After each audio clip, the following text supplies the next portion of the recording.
एक जमाने की बात है, यमन में एक राजा रहता था। उसके एक बेटा हुआ, तो उसने बच्चे के भविष्य के बारे में जानकारों से पूछा। उन्होंने बताया कि यह राजकुमार बहुत दयालु होगा और जरूरतमंदों के लिए हमेशा काम करता रहेगा। उन्होंने उसका नाम हातिम रखा। उसी दिन राज्य में 6,000 और बच्चे पैदा हुए। उन सभी बच्चों के लिए उनकी परिवारों ने दाइयों का इंतजाम किया। हातिम के लिए 4 दाइयां रखी गई। उन्होंने बहुत कोशिश की, लेकिन हातिम ने दूध नहीं पिया। बाद में उन दाइयों ने बताया कि जब तक दूसरे बच्चे दूध नहीं पी लेंगे, तब तक हातिम दूध नहीं पिएगा। जब दूसरे बच्चे दूध पी चुके, तब हातिम ने दूध पिया। बचपन से ही हातिम न तो रोता था, न अकेले खाता था, और न ही बेफिक्री से सोता था। भगवान की कृपा से जब हातिम 14 साल का हुआ, तो उसने अपनी सारी दौलत गरीबों में बांटनी शुरू कर दी। जब वो शिकार पर जाता, तो शेर को देखता और उसे पकड़कर छोड़ देता। वो इतना दयालु था कि जो भी उसे देखता, उसका दीवाना हो जाता। एक बार वो जंगल में शिकार खेलने गया। तभी एक शेर दहाड़ता हुआ आया। हातिम ने सोचा कि अगर वो खंजर मारेगा तो शेर घायल हो जाएगा या मर जाएगा, और अगर छोड़ देगा तो खुद मर जाएगा। उसने सोचा कि अगर ये शेर उसका मांस खा ले, तो इसका पेट भर जाएगा और उसे पुण्य भी मिलेगा। इसलिए हातिम शेर के पास गया और बोला, हे शेर, तू मेरा और मेरे घोड़े का मांस खाकर अपना पेट भर ले और चला जा। यह सुनकर शेर अपना सिर झुकाकर हातिम के पैरों पर गिर गया। हातिम ने कहा, हे शेर, यह ठीक नहीं कि हातिम के पास से तू भूखा चला जाए। अगर तू मुझे नहीं खाता, तो मेरा घोड़ा मौजूद है। शेर कुछ न बोला और सिर झुकाकर चला गया। हातिम हमेशा भगवान की सेवा करता रहता था। उसी जमाने में खुरासान देश में एक बादशाह था, जो इतना न्यायप्रिय था कि शेर और बकरी एक ही घाट पर पानी पीते थे। उसी जगह बुर्क नाम का एक बहुत अमीर व्यापारी रहता था। बादशाह उस व्यापारी से बहुत प्यार करता था। उस व्यापारी की एक ही बेटी थी, जिसका नाम हुस्न बानो था। जब व्यापारी का आखिरी समय आया, तब हुस्न बानो 12 साल की थी। व्यापारी ने हुस्न बानो को बादशाह के हवाले कर दिया और चल बसा। बादशाह ने उसे अपनी बेटियों की तरह पाला और उसके पिता की सारी दौलत उसी को दे दी। बादशाह ने खुद कोई लालच नहीं किया। जब हुस्न बानो बड़ी हुई, तो अपनी दासी से कहने लगी, हे मां, दुनिया पानी के बुलबुले की तरह है। इतनी दौलत लेकर मैं अकेले क्या करूंगी? अच्छा यह है कि इसे भगवान की राह में लुटा दूं। तुम मेरी शादी न करो, बल्कि मुझे भगवान की भक्ति में रहने दो। फिर उसने पूछा, तुम बताओ कि शादी से किस तरह छुटकारा पाऊं? दासी ने कहा, हे मेरी प्यारी, तुम इन सारे सवालों को लेकर अपने दरवाजे पर लगा दो, और ये कहकर कि जो मेरे 7 सवाल पूरे करेगा, मैं उसको स्वीकार करूंगी और उसी से शादी करूंगी। वे 7 सवाल ये थे। एक बार देखा है, दूसरी बार देखने की इच्छा है। भलाई कर, नदी में डाल। दोस्ती किसी से न कर, अगर करेगा तो वही दुश्मन बनेगा। सच बोलने वाले के आगे हमेशा सुकून है। कोई निदाने की खबर लाओ। वो मोती जो मुर्गी के अंडे के बराबर मौजूद है, उसकी जोड़ी पैदा करो। एक ऐसा घर लाओ जो कहीं भी ले जाया जा सके। हुस्न बानो को यह सलाह पसंद आई और वो सोचने लगी कि ऐसा कौन होगा जो इन सवालों का जवाब लाएगा। इन हालातों में वो दिन रात भगवान की भक्ति में लगी रहने लगी। एक दिन वो अपनी छत पर बैठी बाजार का नजारा देख रही थी। इतने में एक बहुत खूबसूरत फकीर अपने 40 शिष्यों के साथ ऐसे जा रहा था कि उसके पांव जमीन पर नहीं पड़ रहे थे। उसके शिष्य सोने की ईंटें उसके पैरों के नीचे रखते जाते और वो उन पर पैर रखता हुआ चला जाता था। ये देखकर हुस्न बानो ने अपनी दासी से कहा, हे मां, ये फकीर बहुत महान लगता है। दासी ने कहा, हे मेरी प्यारी, ये बादशाह का गुरु है। बादशाह महीने में 2-4 बार इसके पास जाता है और ये भी कभी कभी बादशाह के पास आता है। इस पर हुस्न बानो बोली, अगर तुम जा सकती हो तो इस साधु को 1-2 घड़ी के लिए अपने घर आने की कृपा करने को कहो। दासी ने कहा, इसमें पूछना कैसा। दूसरे दिन वो फकीर फिर अपने 40 शिष्यों के साथ हुस्न बानो के घर पहुंचा। हुस्न बानो ने दरवाजे से लेकर बैठने की जगह तक सोने चांदी के बर्तन बिछवा रखे थे। वो उनको देखकर बहुत खुश हुआ और उस पर आकर बैठ गया। शिष्य सोने चांदी के बर्तन उसके आगे ले आए। उसने कुछ स्वीकार किया। फिर बहुत से मीठे पकवान और पेय लाए गए। सोने चांदी के बर्तनों में तरह तरह के खाने रखकर उसके हाथ धुलवाए और कहने लगे, हमारी रानी की विनती है कि आप भोजन स्वीकार करें। ये सुनकर वो मक्कार खाना खाने लगा और सोने चांदी के बर्तन भी लेने लगा। वो हर चीज के साथ ये सोचता कि आज ही रात ये सारी कीमती चीजें अपने घर ले जाऊंगा। खाने के बाद इत्रदान और पानदान लाया गया। उसने इत्र लगाया, अपनी दाढ़ी पर लगाया और हुस्न बानो को दुआएं देकर चला गया। इतने में रात हो गई। हुस्न बानो के घर के लोग कामकाज में इतने थक गए थे कि बस थक कर सो रहे थे। न दरवाजे बंद किए और न ही आसपास चीजों को ठीक से रखा। रात के दूसरे पहर वो डाकू फकीर अपने 40 चोरों के साथ उसकी हवेली पर आ पड़ा और सारी दौलत चुराने लगा। इस बीच जो लोग जाग गए वे चोरों के हाथों घायल हुए और कुछ मारे गए। हुस्न बानो अपनी छत की खिड़की से झांक कर देखती थी और उनको पहचान कर अफसोस करती थी कि ये वही फकीर है। सुबह होते ही वो दौड़े और घायलों और मृतकों को लेकर बादशाह के पास फरियाद करने गए। बादशाह ने कहा, कल मैंने उस फकीर की मेजबानी की थी तो उसने आधी रात को 40 चोरों के साथ आकर मेरे गरीब का घर लूट लिया। 10 से 20 को घायल किया और 2 से 4 को मार डाला और 11 से 12 लाख रुपए की दौलत और सामान लेकर चला गया। इस डाकू का मुंह काला हो जिसने इतना जुल्म किया है। ये सुनते ही बादशाह गुस्से से लाल पीला हो गया और बोला, नादान, तुझे होश भी है जो ऐसे महान इंसान पर तोहमत लगाती है? वो तो सारी दुनिया की चीजों से नफरत करता है। हुस्न बानो ने फिर विनती की, हे बादशाह, ऐसे पापी को सजा मिलनी चाहिए। ये तो शैतान से भी ज्यादा बुरा है। ये सुनकर बादशाह और गुस्से में आया और बोला, अरे, कोई है इस ढीठ लड़की को मेरे सामने ही पत्थर मार मार कर मार डाले। इतने में एक वजीर उठा जो बहुत नेक था और हाथ जोड़कर बोला, हे राजा, ये उसी बुर्क व्यापारी की बेटी है जिसके सिर पर आप हमेशा हाथ रखते थे और अपने पास बैठाते थे। आज उसी को पत्थर मार रहे हैं। अगर इसके साथ ये बर्ताव हुआ तो हर कोई इस डर से सोचेगा कि बादशाह हमारी औलाद के साथ भी यही बर्ताव करेगा और इस डर से आपके गुलाम एक एक करके भागना शुरू कर देंगे और क्या पता कि दुश्मन से मिल जाए। ये सुनकर बादशाह बोला, बेशक, मैंने तेरी भलाई और बुर्क व्यापारी की खातिर इसकी जान बख्श दी, मगर ये आज इस शहर से निकल जाए। हमारे आदमी इसको देश से बाहर निकालें और उसके घर का सारा सामान और शाही पोशाक वगैरह रखने का कमरा शाही खजाने में डालें। इसलिए शाही सैनिक गए और हुस्न बानो को घर से बेघर करके घर का सारा सामान जो बच गया था उठा ले गए और वो गरीब अपनी दासी के साथ एक जंगल में जा पड़ी। वहां जंगल में रो रो कर अपनी दासी से कहती थी कि न जाने ऐसी क्या गलती हुई जो मैं इस मुसीबत में पड़ी। वो उसको गले लगाकर ये सांत्वना देती थी कि रानी, हिम्मत रखो, अगर भगवान कृपा करेंगे तो सब ठीक हो जाएगा। इस तरह रोती धोती एक दूसरे जंगल में जा पहुंची और एक पेड़ की छाया में जा बैठी। 2-4 दिन की भूखी प्यासी तो थी ही, बेबस होकर नींद आ गई।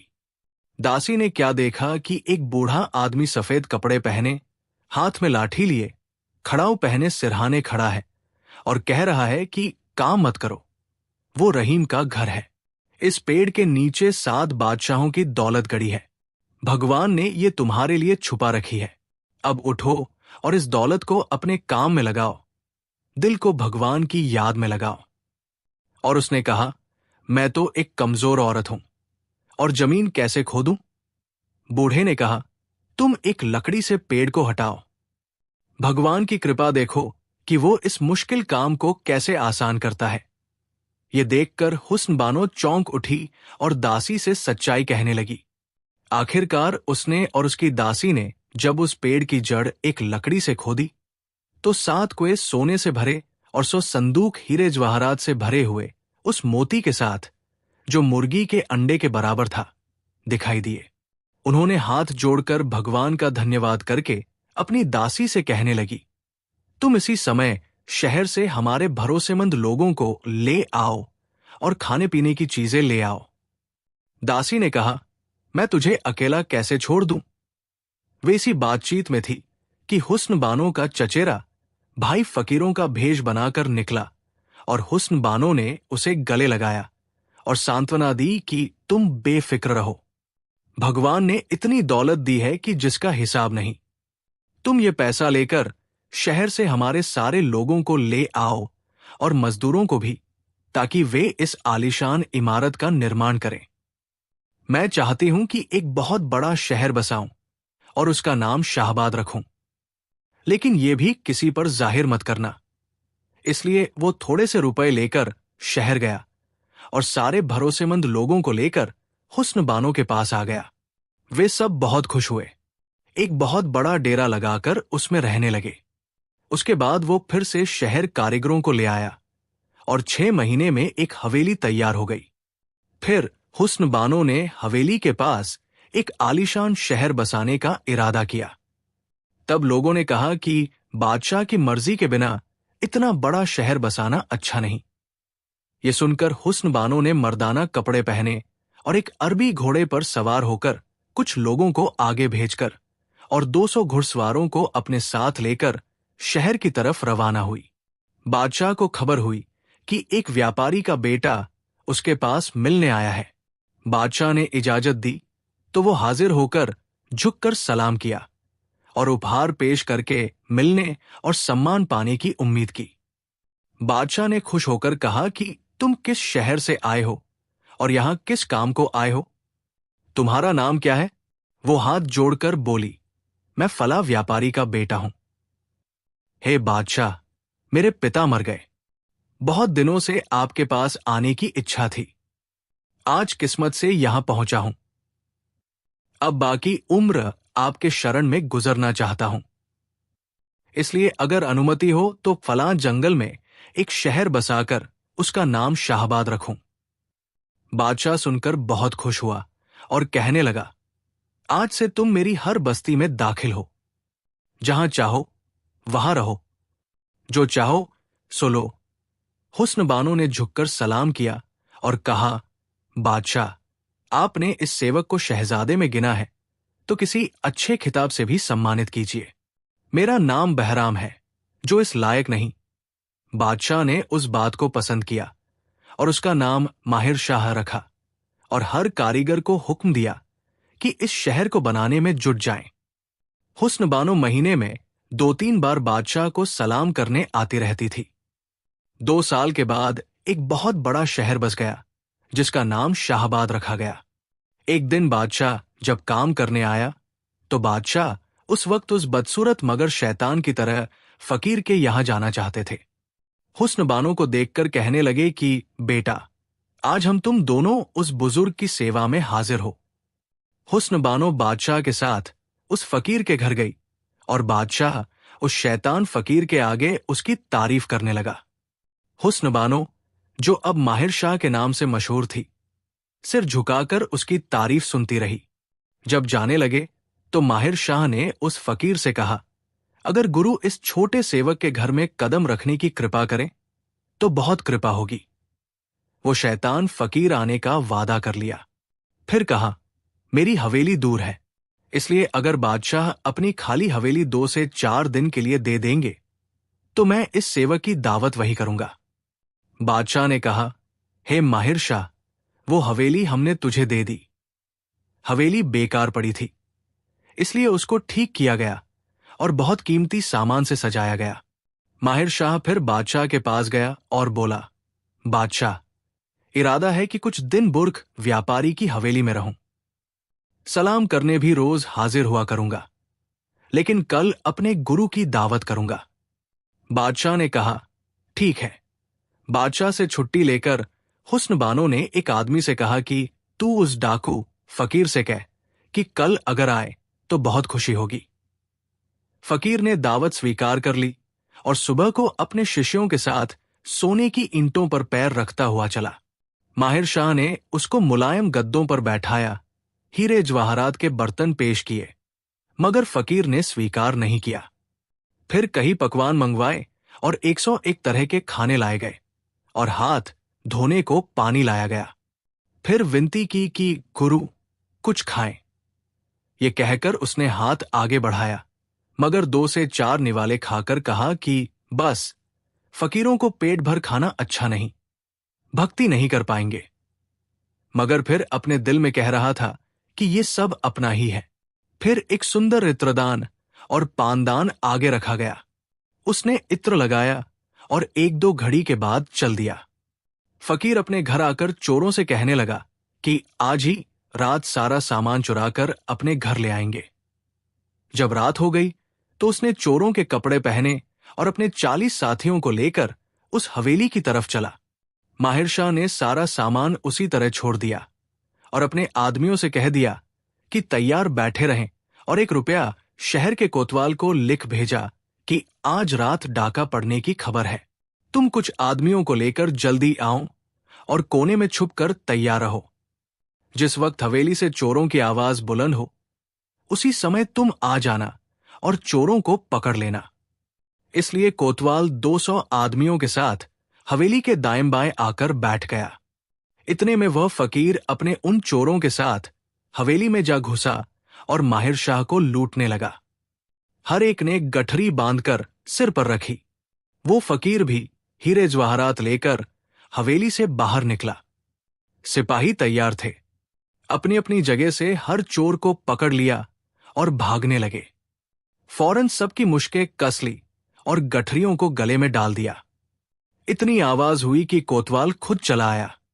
हुस्न बानो इन डाकुओं को गिरफ्तार देखकर बहुत खुश हुई। जब बादशाह दरबार में आया तो वजीर और मंत्री हाथ जोड़कर खड़े हो गए। इतने में कोतवाल साहब बंदिया पहुंचा और बोला, हे राजा, रात भर बुर्क व्यापारी की हवेली में चोरी हुई। मैं वहां पहुंचा और चोरों को हीरे जवाहरात के साथ, यानी चोरी के सामान के साथ पकड़ लिया। देखने में अच्छे लगते हैं। इतने में माहिर शाह भी आ गया। बादशाह ने उससे पूछा कि बेटा, रात को तुम्हारे यहां चोर आए थे? उसने कहा, जी हां।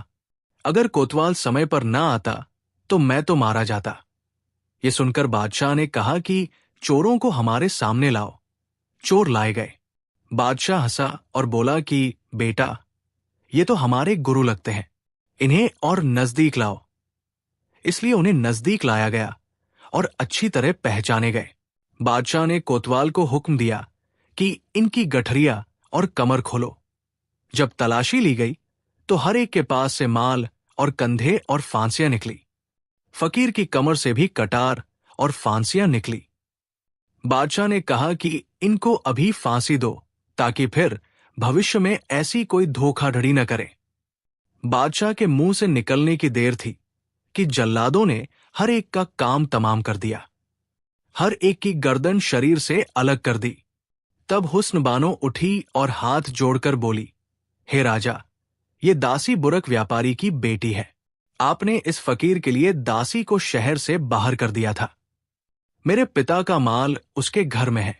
अगर उसको खुदवाएं तो झूठ सच जाहिर हो जाएगा। बादशाह परेशान हुआ और हुस्न बानो की तारीफ करने लगा। जब फकीर का मकान खुदवाया तो बुरक व्यापारी का सारा सामान निकला। हुस्न बानो ने वो सब बादशाह को दे दिया और बादशाह को अपने घर आने की दावत दी।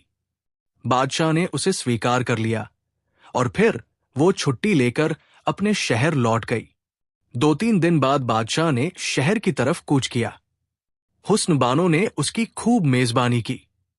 कई हीरे जवाहरात पेश किए। फिर बादशाह को वे 7 कुएं दिखाए गए जो सोने से भरे थे। हुस्न बानो ने बादशाह से कहा, ये सब शाही खजाने में डलवा दीजिए। इसलिए बादशाह ने सैनिकों को हुक्म दे दिया। मगर जब उन्होंने चाहा कि सोना निकालें, तो वहां पर वे हीरे जवाहरात सांप और बिच्छू की सूरत में बदल गए। ये लोग डरकर बादशाह के पास गए। बादशाह हैरान हुआ और हुस्न बानो भी हैरान हुई। फिर बादशाह बोला, बेटा, ये दौलत भगवान ने तुम्हारी ही किस्मत में लिखी है, दूसरा इसे नहीं ले पाएगा। बादशाह चल दिया। थोड़े सिपाही उसकी रक्षा के लिए छोड़ गया। हुस्न बानो ने उसी दिन एक शानदार धर्मशाला बनवाई।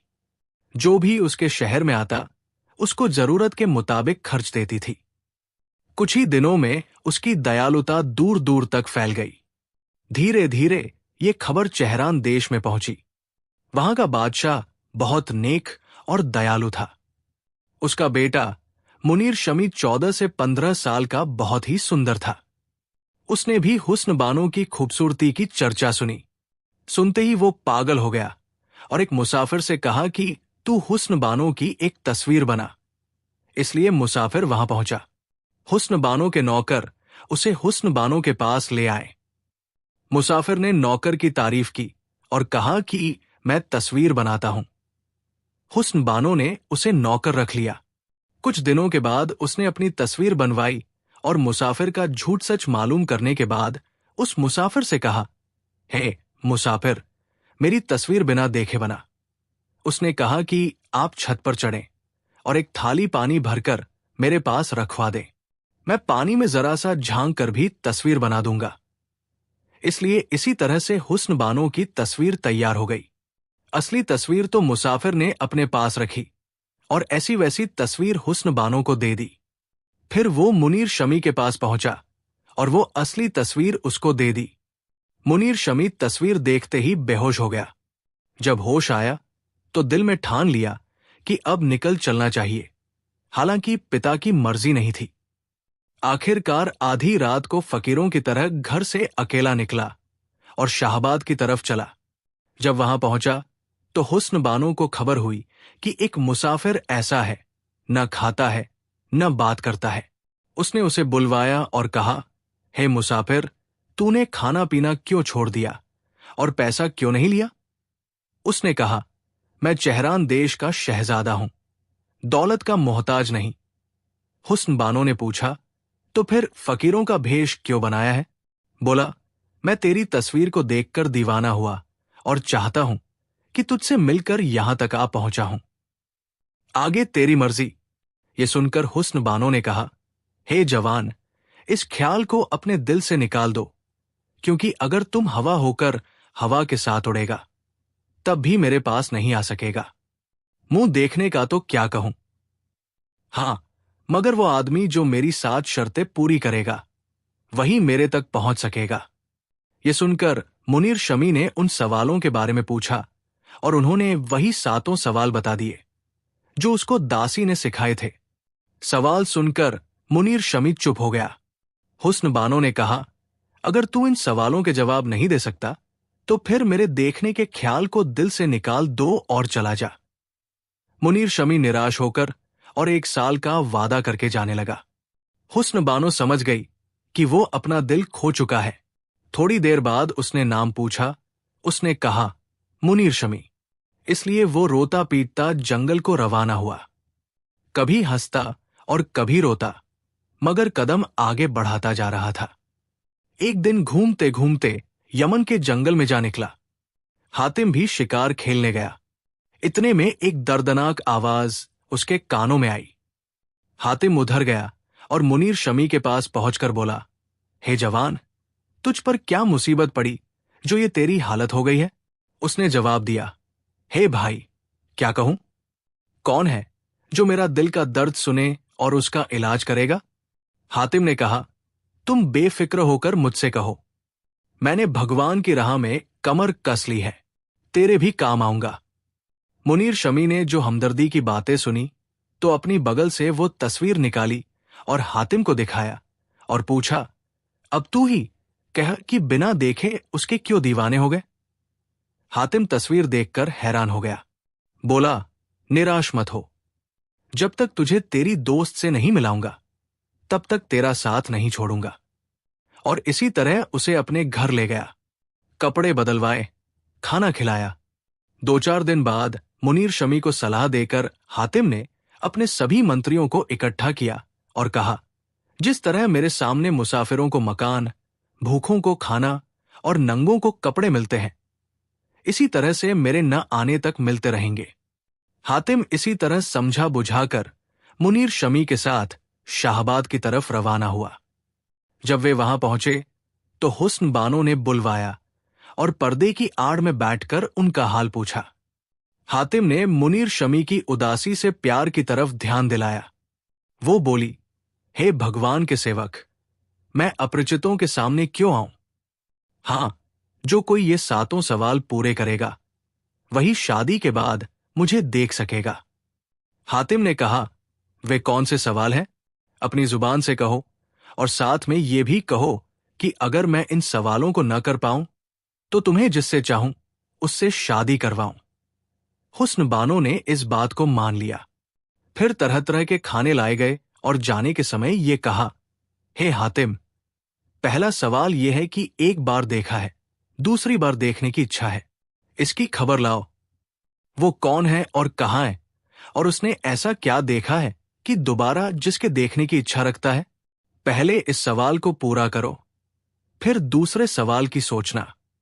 हातिम ने यह सुनकर मुनीर शमी को उसके पास छोड़ा और कहा, यह मेरा भाई है, जब तक मैं ना आऊं इसको अपने पास रखना और मेजबानी करना। ये कहकर हातिम वहां से छुट्टी लेकर मुनीर शमी को मेहमान बनकर छोड़कर किसी तरह चला गया। हातिम भगवान पर भरोसा करके जा रहा था। इतने में क्या देखता है कि एक भेड़िया बकरी को पकड़ने ही वाला है। हातिम ने भेड़िए को ललकारा, हे नालायक, सावधान, ये गरीब बच्चे वाली है। ये सुनकर वो रुका और बोला, क्या तुम ही हो जो ऐसे समय में इसके रास्ते में आ गए? हातिम बोला, तुम कैसे जान गए? भेड़िया बोला, मैंने तुम्हारी हिम्मत और दया से पहचाना, मगर तुमने मेरा शिकार क्यों छुड़वा दिया? वो तो मेरी खुराक है। हातिम ने कहा, ठीक है, मेरे शरीर का मांस काटकर खा लो और चले जाओ। ये कहकर हातिम ने खंजर निकाला और अपनी जांग का एक टुकड़ा काटकर उसके आगे डाल दिया। उसने खुशी से खाया और कहने लगा, हातिम, ऐसी क्या मुसीबत पड़ी कि तूने अपनी जान दांव पर लगा दी? इस पर हातिम ने उसे मुनीर शमी और हुस्न बानो की कहानी सुनाई और कहने लगा कि हालांकि मैं नहीं जानता कि वो कौन सी जगह है और वो कौन है और उसने क्या देखा है जिसे देखकर देखने की उसे इच्छा है, फिर भी मैं भगवान के भरोसे पर चल पड़ा हूं। ये सुनकर भेड़िया बोला कि मैं उस जगह को जानता हूं। बुजुर्गों से सुना है कि उसका नाम दस्ते होवैदा है। हातिम ने पूछा, वो कहां है? भेड़िया बोला, थोड़ी दूर जाकर 2 रास्ते मिलेंगे, बाएं रास्ते पर चले जाना, यकीन है कि वहां पहुंच जाओगे। ये कहकर भेड़िया चला गया और बकरी हातिम को दुआएं देती हुई चली गई। हातिम 2-4 कदम चला था कि एक गीदड़ एक पेड़ के नीचे गिरकर तड़पने लगा। वो गीदड़ का सरदार था, इधर अपनी माता के साथ कहीं गया हुआ था। जब वे आए और हातिम को देखा तो उसकी माता ने कहा कि इस घर को अब छोड़ देना चाहिए क्योंकि यहां इंसान आ गया है। गीदड़ बोला, ये हातिम है और दस्ते होवैदा की तरफ जा रहा है। माता बोली, तुझे कैसे पता? उसने कहा, मैंने बुजुर्गों से सुना है कि फला तारीख को इस जगह से हातिम का गुजर होगा, तो वो तारीख यही है। माता ने हातिम के बारे में पूछा तो गीदड़ ने उसे हातिम की दयालुता और त्याग की कहानी सुनाई। हातिम की खूबियां सुनकर माता बोली, ये तो इतना जख्मी है, भला इतनी दूर कैसे जा सकेगा? गीदड़ ने कहा, अगर परियों का भेजा इसके जख्म पर लगे तो तुरंत ठीक हो जाएगा, मगर यह बहुत मुश्किल है क्योंकि वो जानवर दस्ती मासान में है जिसमें उसका मुंह हाथी की तरह है और हर आदमी का दुश्मन है। इस पर माता बोली, कौन उसका सिर काट कर लाएगा? गीदड़ बोला, अगर तू 7 दिनों तक हातिम की देखभाल करती रहे तो मैं उस जानवर का सिर काट कर लाऊंगा। इसलिए गीदड़ चला गया। जब वो दस्ती मासान में पहुंचा तो देखा कि वो जानवर एक पेड़ के नीचे सो रहा है। पास जाकर उसने उसका सिर इस जोर से भींचा कि शरीर से अलग हो गया। उसके लिए वापस आया। माता ने परियों का भेजा घोला और लाकर हातिम के जख्म पर लगाया। जख्म ठीक हो गया। हातिम उठ खड़ा हुआ और बोला कि तुमने मुझ पर बड़ा एहसान किया, मैं भी तुम्हारे किसी काम आना चाहता हूं। गीदड़ बोला कि इस जंगल के पास भालू रहते हैं और हमारे बच्चों को खा जाते हैं। अगर तू हमारे सिर से ये मुसीबत टाल दे तो तेरा बड़ा एहसान होगा। हातिम ने कहा कि मुझे उस जगह का पता बताओ। इसलिए गीदड़ हातिम को लेकर चला और दूर से उस जगह को दिखाकर झाड़ी में छिप गया। हातिम आगे गया और उस जगह को खाली देखकर बैठ गया। इतने में भालू का जोड़ा आया। हातिम को देखकर कहने लगा, हे आदमी, ये तेरी जगह नहीं, तुरंत चला जा, नहीं तो तेरी बोटियां कर डालेंगे। हातिम ने कहा, हे जानवर, ये क्या नाइंसाफी है कि तुम गीदड़ के बच्चों को मारते हो? वे गुस्सा दिखाने लगे। हातिम ने कहा, कसम है उस महान भगवान की जिसने सारे जानवरों को पैदा किया, तुम गीदड़ के बच्चों से दूर रहो, वह दयालु है, तुम्हें भोजन देगा। वे बोले कि हम तो तुझे भी सही सलामत नहीं जाने देंगे। ये सुनकर हातिम समझ गया कि ये बदमाश नहीं मानेंगे, इसलिए उसने लपक कर दोनों की गर्दन पकड़ ली और जमीन पर पटक दिया। करीब था कि उनको मार डालता, मगर फिर उसे दया आई, क्योंकि सजा तो कुछ न कुछ देनी थी। इसलिए खंजर से उनके दांत तोड़ दिए और फावड़े से नाखून काट डाले। फिर दुआ मांगी कि हे भगवान, इन जानवरों का दर्द दूर कर। ये दुआ स्वीकार हुई और दोनों का दर्द खत्म हो गया। वे रो रो कर कहने लगे कि अब हमको भोजन कैसे मिलेगा? हातिम ने कहा, परेशान न हो, भगवान भोजन देने वाला है। इतने में गीदड़ सामने आकर बोला, आप बेफिक्र रहें, आज से इनका खाना पीना हमारे जिम्मे हुआ। यह सुनकर हातिम जाने लगा। इतने में गीदड़ की माता ने अपने बेटे से कहा, यह बात बराबरी के खिलाफ है कि हातिम अकेले जोखिम भरे रास्ते पर जाए और तू उसका साथ न दे। हातिम ने कहा, हे मां, मैं तेरे एक एहसान से उबर नहीं सकता, अब दूसरा बोझ क्यों लूं? अगर तू साथ ही देना चाहता है तो इतना करके मुझे रास्ता बता दे। तब गीदड़ ने हातिम से कहा, जो रास्ता नजदीक है उसमें बहुत सी आपदाएं हैं, दूसरा रास्ता दूर है मगर उसमें खतरा नहीं। हातिम ने कहा, वो दयालु मुश्किलें आसान करेगा। तब गीदड़ ने कहा, जो रास्ता आगे आता है वो नजदीक है। इसलिए हातिम उससे छुट्टी लेकर आगे चला।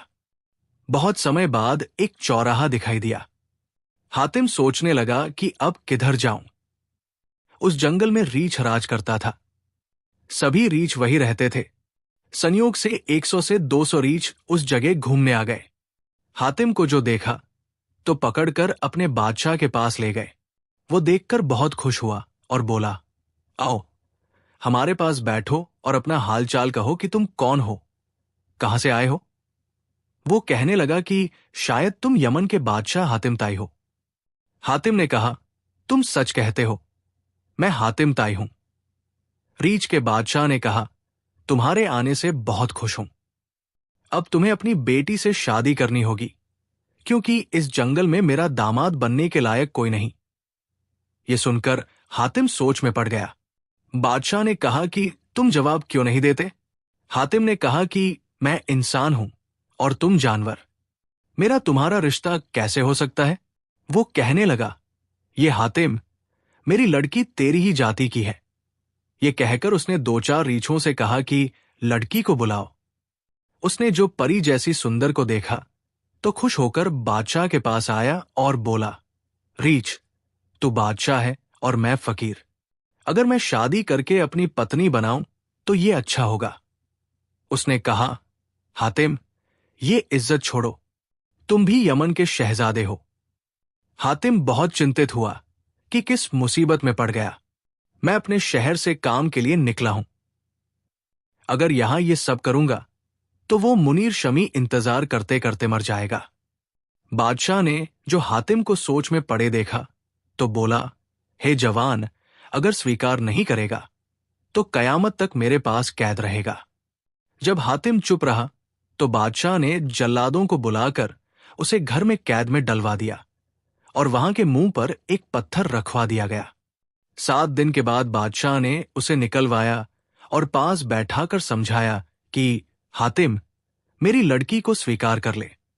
वो फिर सिर झुकाए बैठा रहा। तब बादशाह ने मीठे पकवान मंगवाकर हातिम के सामने रखा। हालांकि वो भूखा तो था ही, देखते ही खाने लगा। जब खा चुका तो बादशाह ने कहा, जवान, उस परी जैसी सुंदर को अपने विवाह में ले लो। हातिम ने कहा, यह मुझसे हरगिज नहीं हो सकेगा। इंसान का जानवर से क्या रिश्ता? इस पर बादशाह ने फिर रीछों से कहा कि हातिम को फिर उसी घर में डाल दो। इसलिए हातिम को घर में डाल दिया गया। वो कई दिन तक कुछ खाए बिना रहा। एक रात को सपने में क्या देखता है कि एक बूढ़ा आदमी उसके सिरहाने खड़ा है और कह रहा है कि हातिम, क्यों अपनी जान दांव पर लगाता है? जब तक इस लड़की को स्वीकार नहीं करेगा, इस कैद से रिहाई संभव नहीं। हातिम ने कहा, हे बुजुर्ग, अगर मैं न करूं तब भी वो मुझे यहां से कब जाने देगा? बुजुर्ग ने कहा कि उसकी बेटी को राजी कर ले, वो तुझे जाने देगी। ये देखकर हातिम चौंक उठा। इतने में फिर बादशाह ने उसको बुलाया और कहा कि तेरे लिए यही बेहतर है कि मेरी लड़की को स्वीकार कर ले। हातिम ने मजबूर होकर ये बात मान ली। ये शर्त रखी कि कोई जानवर मेरे घर में ना आएगा। बादशाह ने ये शर्त स्वीकार कर ली। हातिम को उस लड़की से ब्याह दिया गया। दोस्तों, ये कहानी जारी है। इसका अगला हिस्सा अगले वीडियो में देखिए, जिसका लिंक इस वीडियो के नीचे मौजूद है। और हमारे चैनल को सब्सक्राइब कीजिए। नीचे कमेंट में बताना मत भूलिए कि आपको ये कैसा लगा। धन्यवाद।